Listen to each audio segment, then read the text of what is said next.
Right, so this is a wild way for me to come on here. It's the end of February 22nd. The date is 222. I told myself I was gonna record a video today. Not really sure what was so different about today, considering I've been telling myself that same thing every day since I made the first video. But I guess there's a little irony in the fact that I said in the first video that the second step is what's most important, and I did it on 222. I was gonna do this way earlier today, and the day just got the better of me, and I was sitting here, caving into all the things that that piqued my interest and give me the sense of fulfillment that I deep down long to, get from actually creating the reality I want. But instead I'm going to all these other things for it. I'm going to YouTube videos and things, convincing myself I'm actually doing work when really all of this information is nothing really. It's not about to do anything, because what are you going to do with it if you're not going to actually put it to use and actually record, actually take action? Anyway, I was watching this one video, literally had no title, just completely blank. But the title, the thumbnail said something about how they're going to get rid of the video on the 28th. For whatever reason, I decided to watch it, and I'm going through the comments because my brain just can't pay attention to one thing at a time, at least not on social media. I'm scrolling through, and I come across this one comment, long comment. He starts off saying how he's 22, like myself, and he proceeds to start talking about where he's at in life and how he doesn't really feel like he's doing anything. He's in this state where he knows and feels that he can do anything. He can accomplish anything. He can bring about whatever change he so desires. And yet he has become neutral. He's become a bystander in his own life. Excuse the stutter. That really made me think. Because I've been saying, there's a reason why I haven't made this video. The reason why I haven't made a video is because I've been overthinking the idea of what is it that I talk to these people about? What is it that I talk to myself about? Because normally I'm really good at having conversations with myself. Lately, I just feel like there's been something in the air. Like, it constantly feels like there's just white noise in my brain. Not so much that there's nothing going on up there, but it's such a chaotic culmination of thoughts and ideas and, hopes and fears and dreams and aspirations and, contingencies and all this. It's so much that they become like little particles that just cluster together and as white noise in my head, just constant. At the same time, it's like my head's underwater. I have, it's just been a weird experience lately, because it also seemingly came out of nowhere. At least it feels like it did. Anyway, I'm continuing reading this comment, and he's talking about, being a bystander in his own life. He doesn't chase anything or anyone. He doesn't pursue anything or anyone. He just goes through the motions day by day, waiting to react to something, waiting for life to come to him instead of vice versa. And it made me really think about something. Why is it that so many of us feel like it's better to be neutral? Like it's better to be a bystander in our own life. More specifically, to those who also seem to have a lot of people-pleasing traits.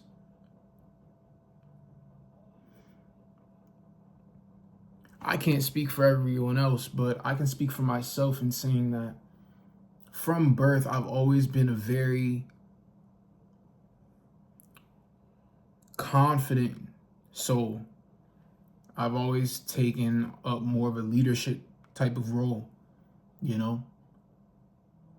It wasn't until I started letting my light shine as I got older where I started to alter how I approach the world. Because I didn't know it at the time, but my light would shine a spotlight on other people's insecurities. But we're all young, so they don't know that that's what's happening to them. And they don't know that it really has nothing to do with me or anyone else that may be doing that to them. It's truly just the fact that whoever we come in contact with is just a reflection of the relationship we have with ourselves. But we're in middle school, we're in high school, we're not thinking about these things, And I've always just wanted people to feel good. And when you yourself have been in a situation where you didn't feel so good, you don't want other people to feel that same way. So I, over the years, dimmed my own light, wouldn't assert myself in certain situations.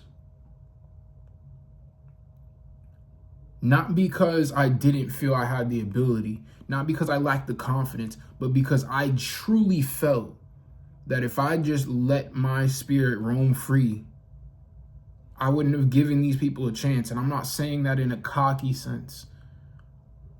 I'm saying that in the sense that because that's not a positive thing. That comes from a lack of self-control, which results in coming off as domineering with your presence. You know what I mean?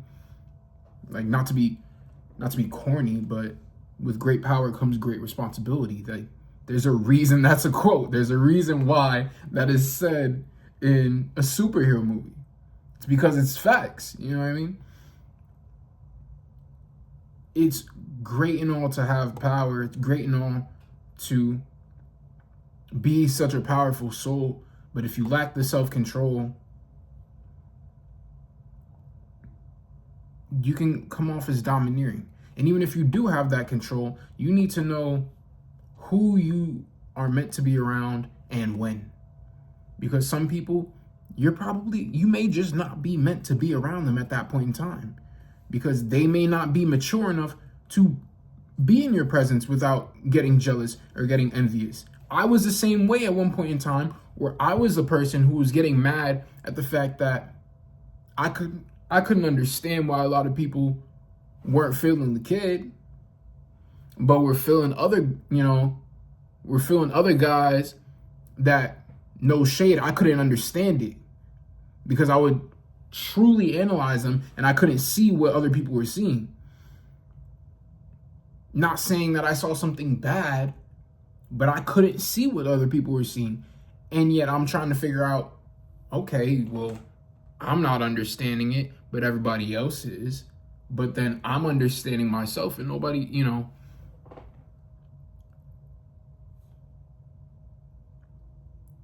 I think that a lot of us have a tendency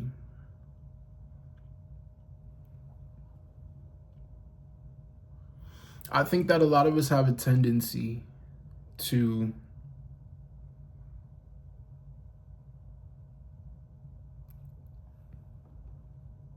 dang. Oh, I hate when I lose my my train of thought. It's gonna come back. It'll come back. Anyway, the comment really stirred something in me, and as soon as I was done, something like in my intuition just screamed at me to just start recording. And I think a lot of us choose to be neutral. I remember a lot of us choose to be neutral and be passive bystanders in our own lives. And I feel that we choose that not even because we're afraid of failing, but because we're afraid of the second step.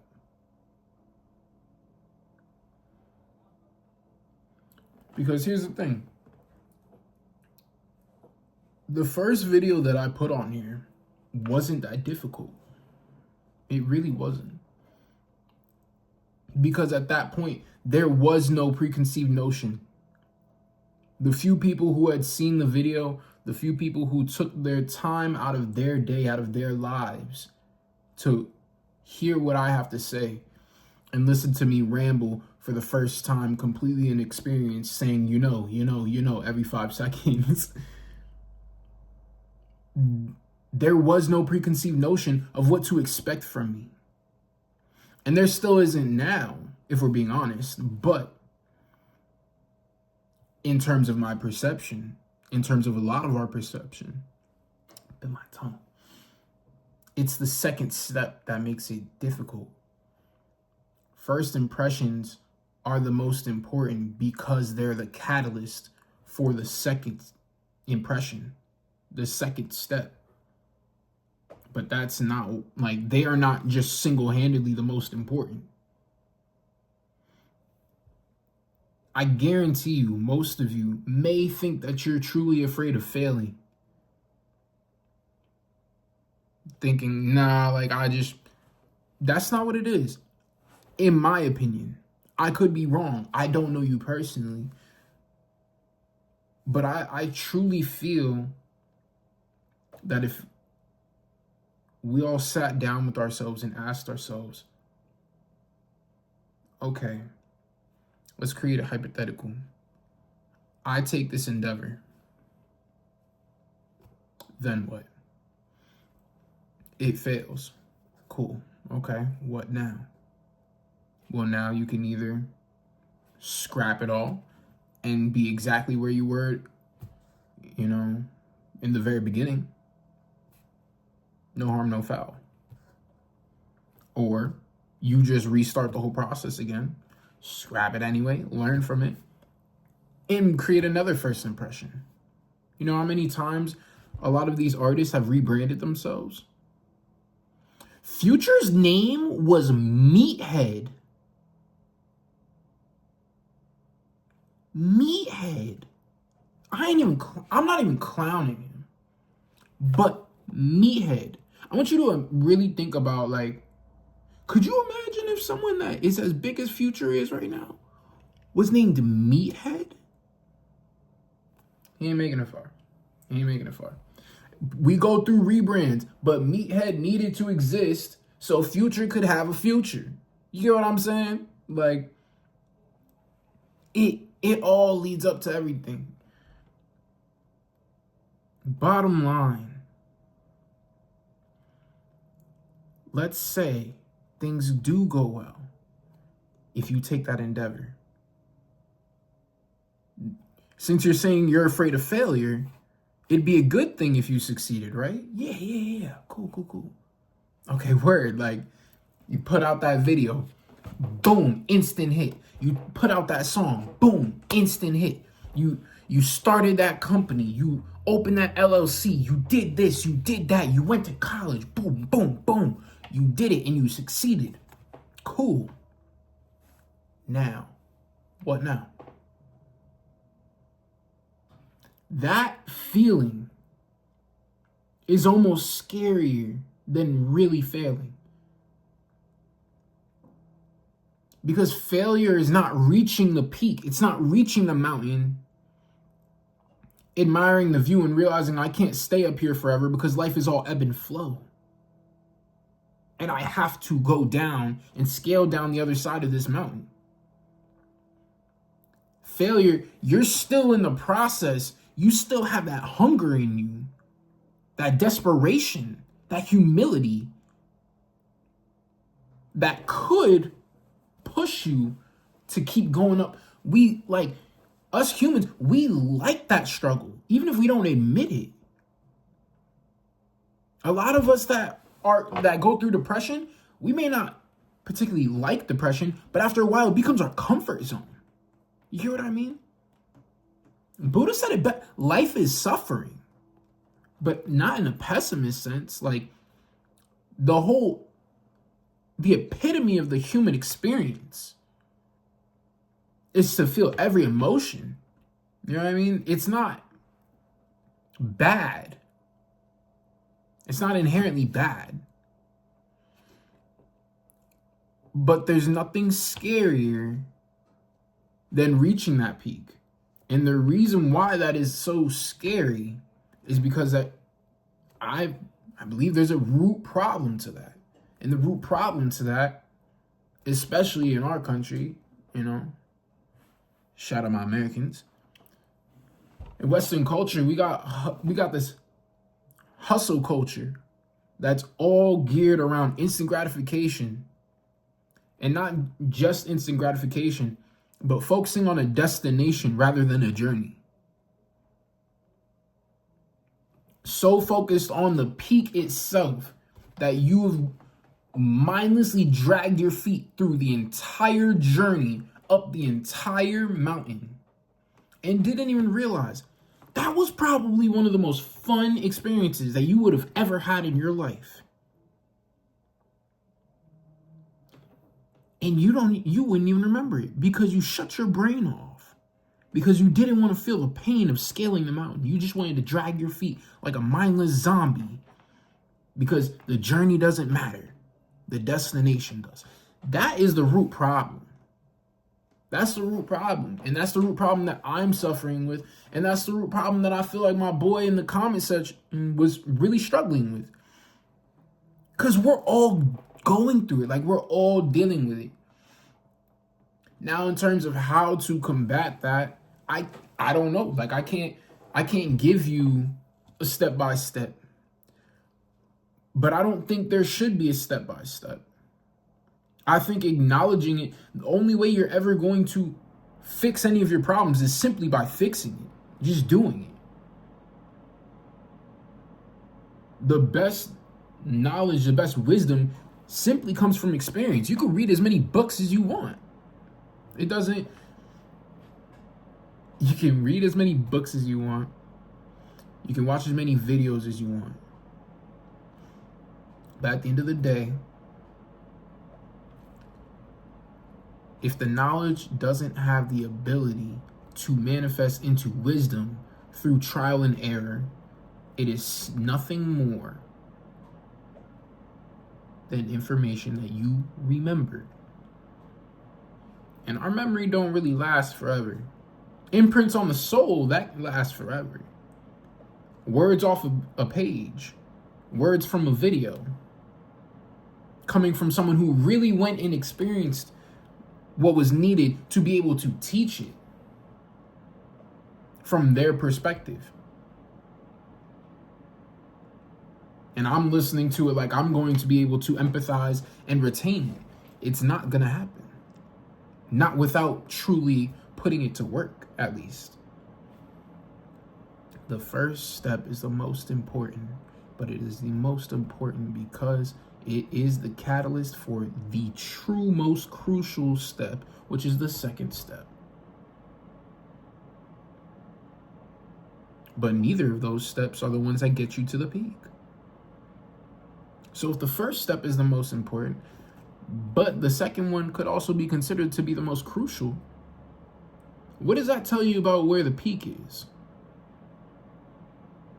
The peak can be the most fulfilling, but it is far from the most important. Far from it. The destination isn't really what matters for real. The answers aren't what really matter for real. You don't want a 10-step process or program to know how to address the fact that you're so focused on the destination, that you're so focused on hustle culture, because you just want to feel better. That's not it. You want to be human. You want to be able to sit down and feel in depth and not have it always result in a negative response. I'm telling you right now, we all want that. And we can all have that. But I'm telling you right now, in the beginning, there's going to be pain that comes with it. And it's going to last longer than you think it should. Because the universe does not work on your time. It doesn't. And that's okay. But it does not work on your time.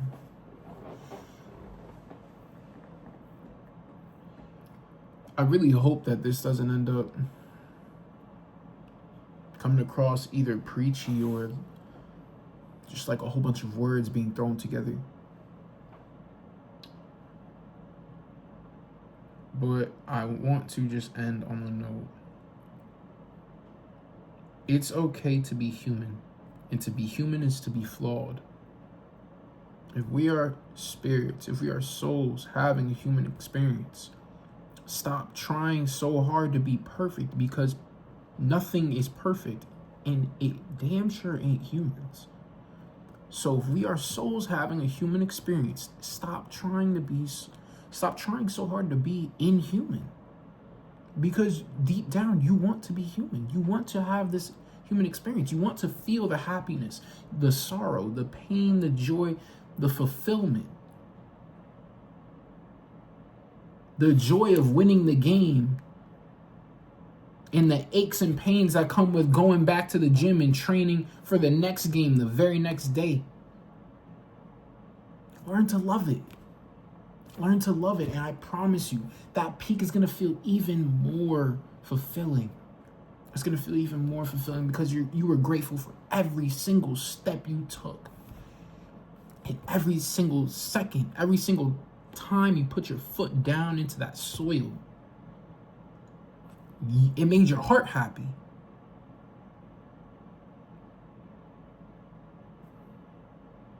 Every step on the ladder matters.